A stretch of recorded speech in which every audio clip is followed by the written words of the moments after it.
from the pits of nigger hell, and I know what's happening.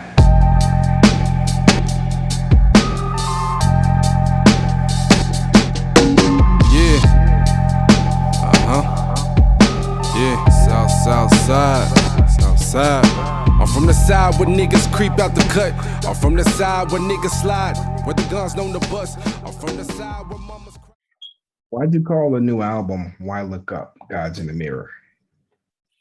I mean, it's a couple of sciences behind it. The first one being a personal type of thing, like it's kind of like a affirmation, reminding myself that I'm the creator of my own world, man. Whether it's destructive or positive, it's just you are God, bro. You make things happen. So what I'm saying, whatever's going on, it's your own doing, whether it's negative or positive. And I'm sure you can hear that when you listen to the album. It's me like fighting myself, battling my demons and all of that. Realizing that I'm the creator of that, but I'm also a creator of knowing what my ills are and how I need to attack them. I think only a person with a God level mentality could say that and be truthful about it, about themselves, look in the mirror and like really see what you are and what you're doing and what's the cause of things. And then the second one is just for my people, man, just for the people in general as well, it's almost like a challenge. Like, look yourself in the mirror, bro. Stop looking up, man. You gonna make it happen. You know what I mean? So it's kind of an affirmation for me and just a reminder of everyday life living for me. And it's also a challenge for others to take a look at themselves. You speak on our people throughout the album. On the song Glass Houses, you say brothers want better but lack the ambition. Why do you think some of us lack ambition? Man, it's the land of no hope in our communities. When there's no resources, when there's no positivity going around, man, you lack the ambition. You don't want to get up because you're dwelling in so much sadness and anger and depression and things of that nature already.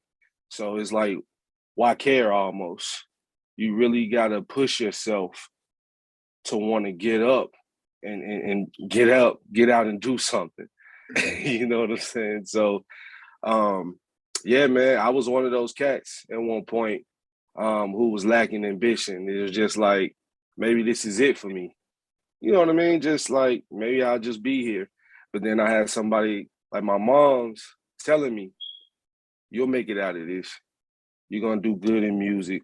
Constantly, you know what I'm saying, putting that positive reinforcement in the air. You know what I'm saying? So a lot of us don't have that in our households. You know what I mean? We come from negligent homes a lot of times. So yeah, that's what that line entails. On the song The Same, you say, can't understand the struggle if you're causing it damage. Explain what you meant by that line. That's to whites and blacks, man, or anybody, bro. It's just if you're the one causing the harm, or you're the one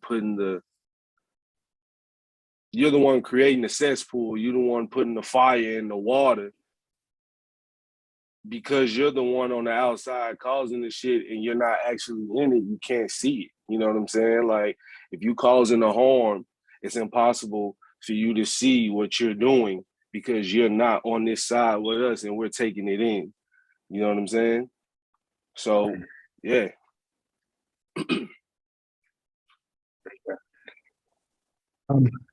The beats you rhyme to have more of an East Coast sound. How was your music received in Memphis and other places throughout the South? You said, how was it received? Yes. It's shocking. I get a lot of shock value because they're like, oh, you're from Memphis doing this type of rap? Mm-hmm. You know what I mean?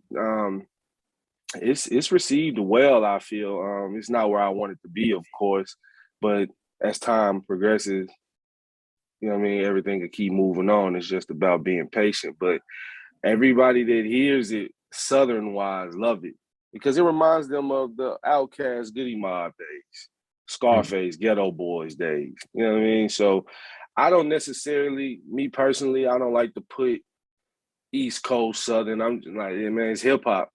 You know what I'm saying? Like a lot of the cats in the East Coast right now are doing Southern beats. You know what I mean? But I just feel like, hey, if that's how they feel, do it. You know what I mean? I've always gravitated towards this sound, this particular sound. And it's a lot of the sound comes from the South, honestly, because of the samples they choose. You know what I'm saying? So it's really just not, it's some Southern appeal to it for sure. When I hear you, I hear elements of Scarface.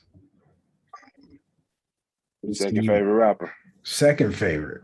Yeah. I have to ask who's the first. Nasir. Really? Okay. Yeah, Nas, man. Okay, so why let's touch on Scarface. Why is he your second favorite? Why is Nas your first? It was kind of this is a weird answer. Nobody's ever asked me that. So this is a weird answer. And when people in my circle ask me that, I just tell them Nas came first. You know what I'm saying? Like I was introduced to him first. And I was mentally blown away because I was just like, how is this? Because I heard Slick Rick, so he was just a level up from Slick Rick when it came to stories because he was saying words that I didn't know rappers were using when I was younger. Because I came up on 3-6 and Play a Fly, and you know what I mean? Like, so I would hear Scarface, but who introduced me to Scarface was my pops. And me and my pops weren't always around each other. And you know what I'm saying? We had a little rocky relationship at first. But when I would be around him, that's his favorite rapper. So that's who he would play. He would play him and the Ghetto Boys. So I just held on to it because, you know, you never knew when you would see your pops again, you know what I'm saying? So it was kind of like sentimental value too, holding on to something that he introduced me to because he wasn't there all the time. So Scarface became one of my favorite rappers because I felt like I had a piece of my pops with me when I would listen to him. But I mean, not to say I'm taking away from Scarface's art. He's he's literally the god of the South. He's your favorite rapper's favorite rapper. He's a lyrical monster. Not taking away from his art at all, but it's kind of like bittersweet. It's like, yeah, your pops introduce you to somebody so dope, but you don't really fuck with your pops because of what happened. So I can't put him first. You know what I'm saying? So it's just me in my head, man.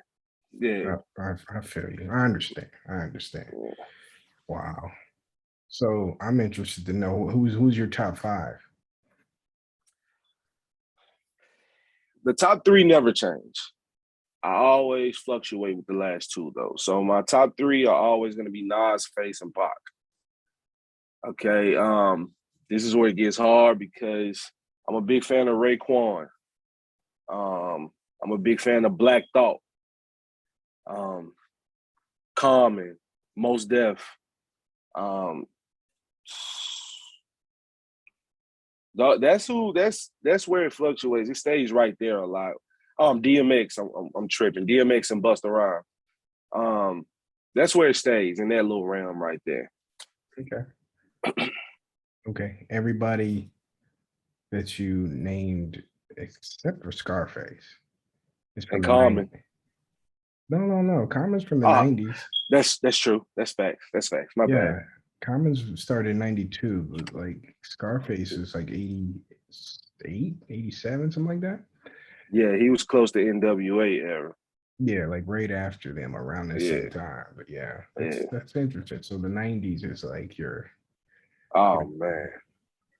90s on up to the Kanye 50 Dipset era. That's where I kind of like I stopped after that. You know what I'm saying? Like, no disrespect. It was just I can't explain it, man. It's just something about that music.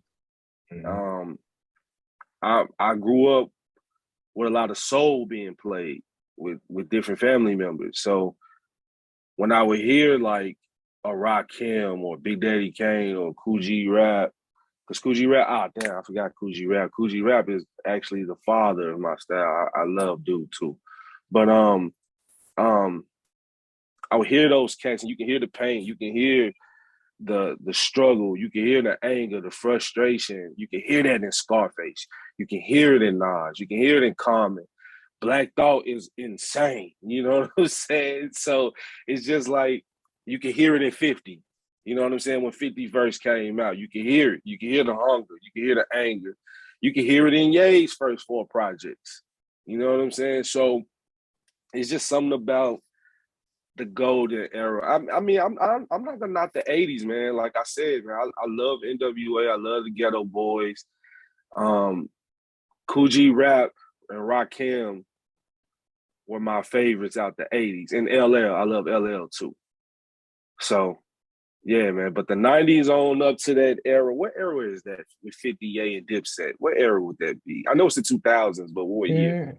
I think 03, 02, 03. I think 50 Okay. came out in 03 for sure, and Kanye was 04. Okay. Yeah. I So mean, Dipset, it's hard to like kind of tell because Cam was out in the 90s. yeah, yeah. Depends how you look at it, but yeah.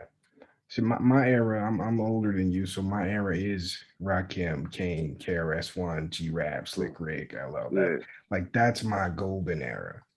Yeah. But like you, at some point, it's like on a mainstream level, it kind of stops for me. Like and I respect Kendrick and J. Cole. Yeah. Fact. Uh, Griselda, they doing their thing oh too. yeah. Yeah. I don't consider them mainstream though. I mean like Benny mainstream. is. You think so? Yeah. That Okay. Burden of Proof album was pretty mainstream. I mean, it sounds just like Nas's King Diseases. You know what I mean? The only difference is Hit Boy did the production. I mean, he won a Grammy. The only difference is Nas. it's just Nas. But if Benny had the same push, you know what I'm saying, or the same legendary status as a Nas, that album would have did the same thing King Disease did. It's super brighter than what he usually does. Right. Talent Talk, all those joints. But yeah, I'm sorry, man. Go ahead. No, that's all good. Yeah, I love my these. bad. I love these hip hop conversations though. Yeah. Yeah. It's at some point um the You're talking newness, mainstream. the inspiration. You don't really hear it in the mainstream level, but you know, cats like you on the come up or the underground, you hear it, and you just hope somebody breaks through. Um, Yeah. yeah, it definitely cut off for me too. Um, you got a song called "Colored One" that could be like the Black national anthem to me. Um, you said a lot of stuff in that song, but one part stood out was when you said it's supposed to be our home, then why are we treated like guests? What do you say to Black people who are conservative and the Candace Owens types who believe like this is your home and we're treated great and there's no issues? Because there's a lot of Black people like that. What Mm-hmm. would you say to those people who might hear your song or think that we aren't guests, we are citizens? I mean, they're entitled to their own opinions, man. I mean, and they can feel how they want to feel, but I'll talk about glass houses. I said, but they take the scenic routes. You know what I'm saying? So, I mean, some have come up in the places we've come up, then they made it out and forgot. But those type of Black people, man, I mean, they might be afraid. You know what I'm saying? That's the only thing I could come up with right now. it's fear. I mean, they have every right to be afraid of the struggle that we go through every day. So it's like I can't get mad, but until I have an actual conversation with a person like that, I can't really like just give thoughts on it because I do know they exist. You know what I'm saying? But I really haven't had a dialogue with a person like that. I have more dialogues with white people who think we're citizens. You know what I'm saying? I Really? so yeah, yeah. I like having those type of conversations because they genuinely don't know, man. You know what I'm saying? Like I've come across people, regardless of everything you're seeing on the news and all of that, they genuinely don't know what goes on. It's just a glimpse. They look at it, then they go about they every day. It's not happening to them. You know what I'm saying? So with them, man, we have in-depth conversations, man, and just to see the look on their face because they don't talk to people like me.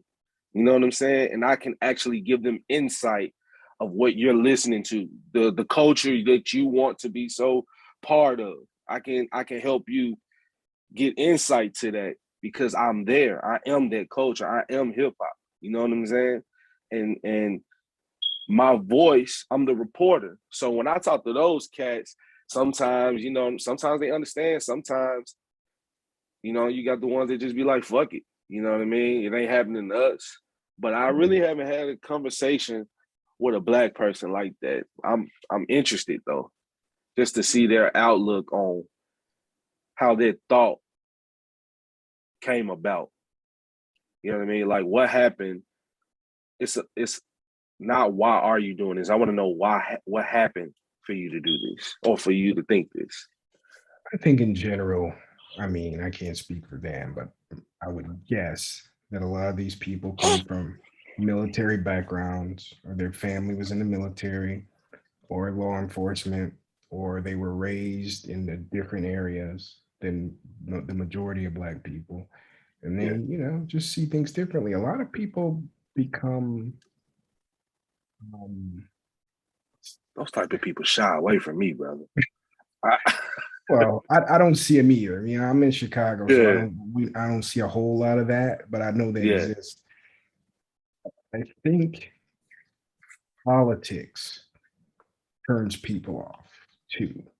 And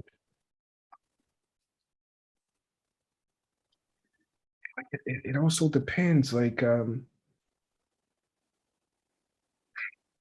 don't want to put nobody's business out there, but I know somebody who was a professional basketball player.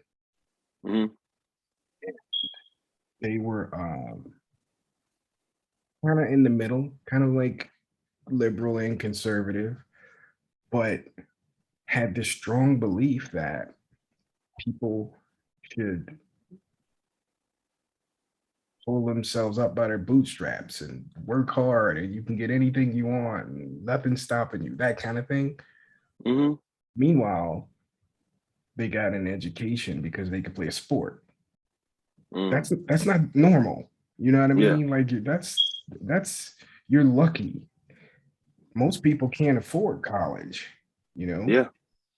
So their view to me was skewed. Mm-hmm. Like Yeah.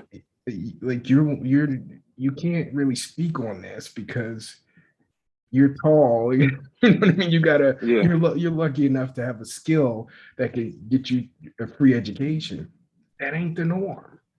That That ain't the type of norm. cat, I would love to introduce him to. I have friends, man. It's a quick story. Mhm. Um, when I was coming up, my great grandmother, she was the commissioner of the board of education, so the school system was pretty okay. Mhm. She wasn't having that type of shit with the students. But later on, when she left and she retired, you know what I'm saying? Around this time, we're in high school and all that. I'm from South Memphis, so South Side, um, my neighborhood school closed down. They moved us to the rival school. Started a lot of wars, gang wars, violence, and all of that. But I would like to introduce this guy to all of my friends who wanted basketball or football to take them out the hood, but they weren't tall. Mm-hmm. You know what I'm saying? They weren't tall, but they could play their ass off and they put their heart in it. And some of them ended up in jail. Some of them are dead. I would love to introduce him to some who are just now getting out of jail, or like those who went through those severe traumas because basketball and football got stripped away from them, so they had to go this route. Mm-hmm. I would love for him to meet people like that and hear their stories, because their stories are important. So it's just like you said, it's skewed, but it's because they don't know. You know what I'm saying? Yeah. They got to be introduced to it. They got to really like drop them off in South Memphis and let's see. Can, Mm-hmm. you know what I'm saying? Like, but yeah, man, but at least he's in the middle. You know what I mean? He wants to understand, but then he has a different view on it because he made it.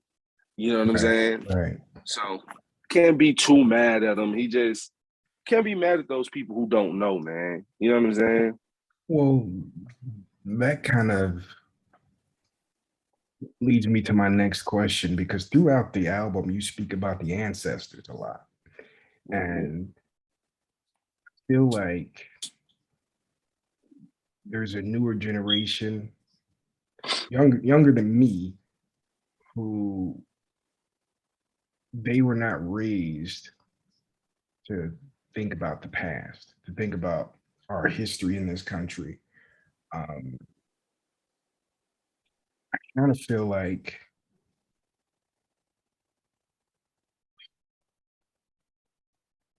see, I don't want, I don't like to come off like I'm hating on the kids, right? Because No, no, it's not their fault.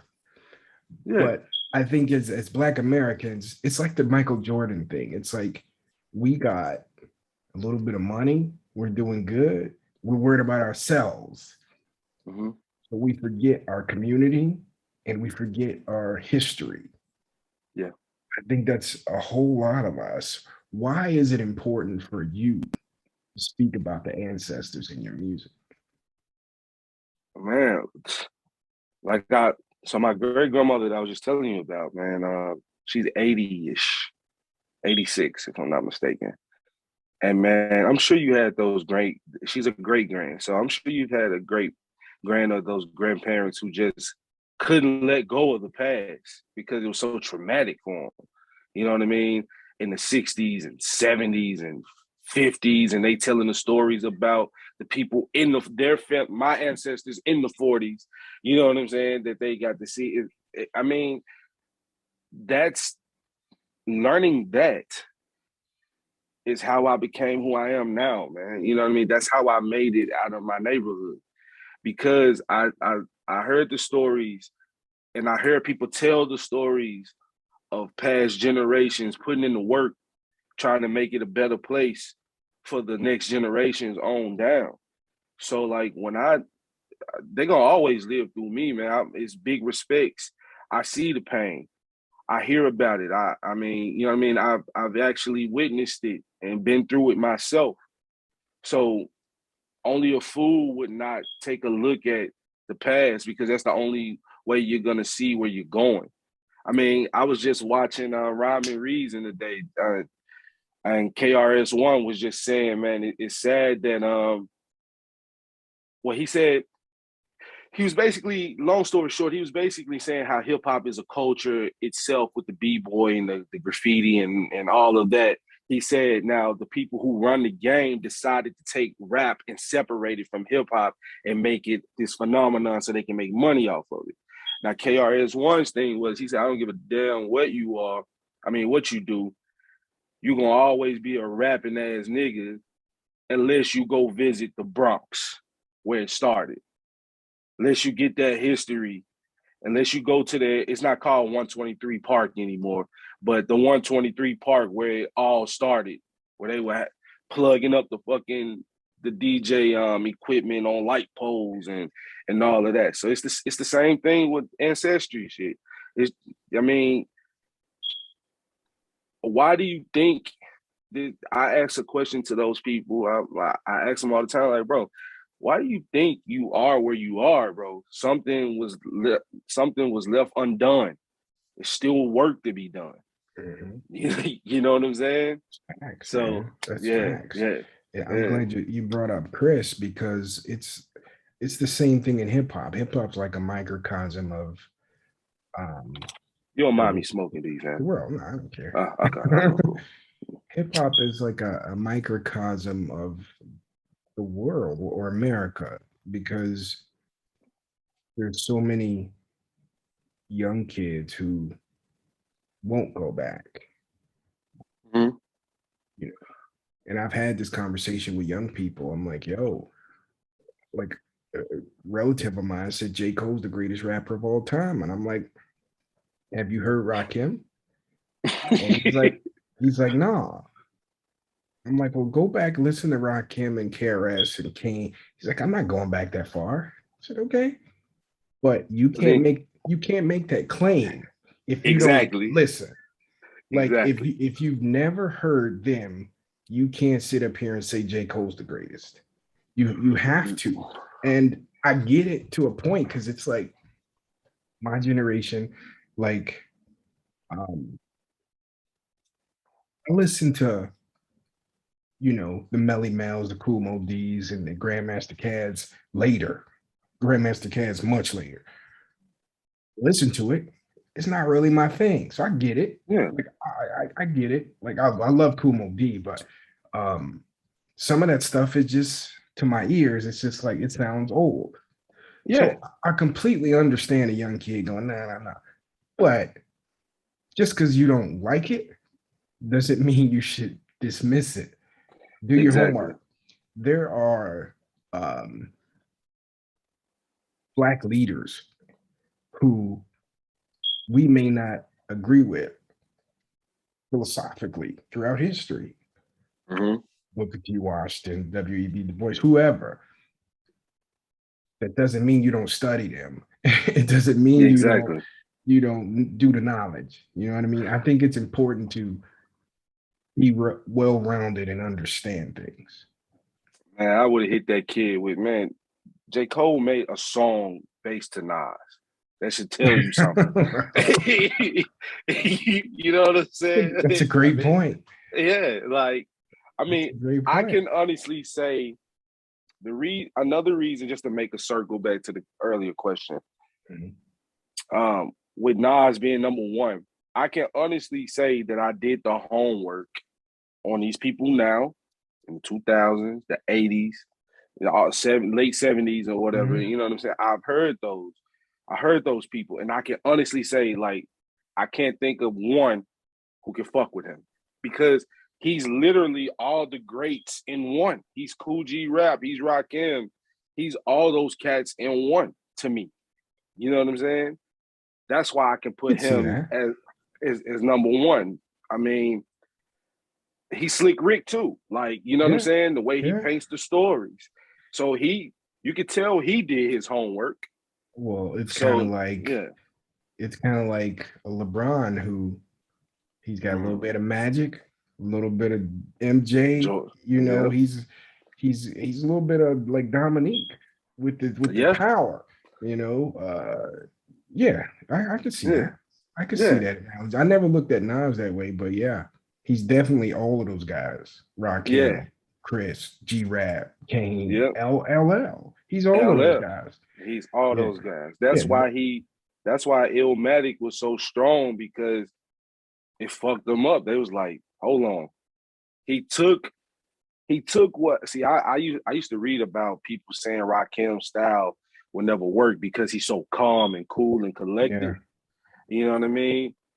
But Nas took that and took Cool G Rap's cadence and Slick Rick's fucking storytelling abilities and KRS's messages, and put them all in a pot and elevated all those styles to the point Right. where it's relevant to today. I mean, to this day, it's relevant to this day. Like, he's one of the three rappers who can always come out. Like, I don't know, man. It's something about him and Jay, man. It's just those dudes don't. they don't grow. It's like they don't grow or something in a good way though. It's like they don't get old with it. You know what I mean? I study them to the T. Hip hop is so young that we haven't really seen it, but they are definitely. Maybe you can throw Eminem in there too. They're guys who didn't really fall off. Like, but Eminem has something that works to his advantage as well. Because I was a huge Eminem fan. The first four from I say the first five because I love his album before he got on, which was Infinite. Infinite on up to Encore. Those were that was my Eminem phase. And but like when I go back and listen, like today, there's no replay value. Yeah. You can't listen to it. But you can go back to A Reasonable Doubt. Still. You know, Black Blueprint, the Black Album. You can go back to It Was Written, Illmatic. You can go back to those. I think it's because Busta Rhymes is another one. He stays relevant. Oh yeah, Busta.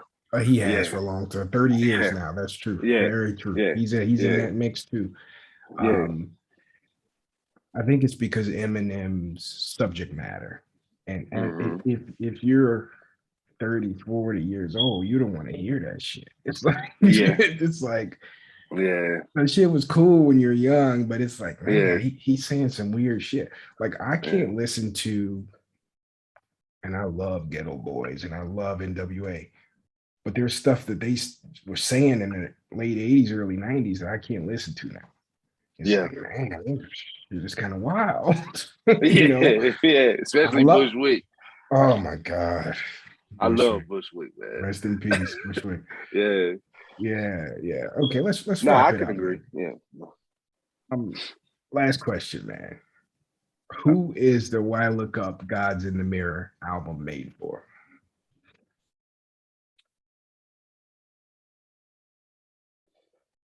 It's made for it's okay, so I'll say it's made for everybody, but it's aimed to a specific group of people, which is my people. But it's for everybody. Everybody can wake up and look in the mirror and decide to do something different. And elevate their minds, you know what I mean, or take a negative energy and turn it into positive and become successful in something. Anybody can create, but it's an alarm, a challenge, a guarantee for my people though, for the Black community. So everybody but AIM. I'm trying to penetrate the hearts and the minds and souls of our people. But anybody can get anything from it. That's perfect, man. That's so dope. Appreciate it, man. Lukah, thank you for joining me. Thank you for having me. No doubt.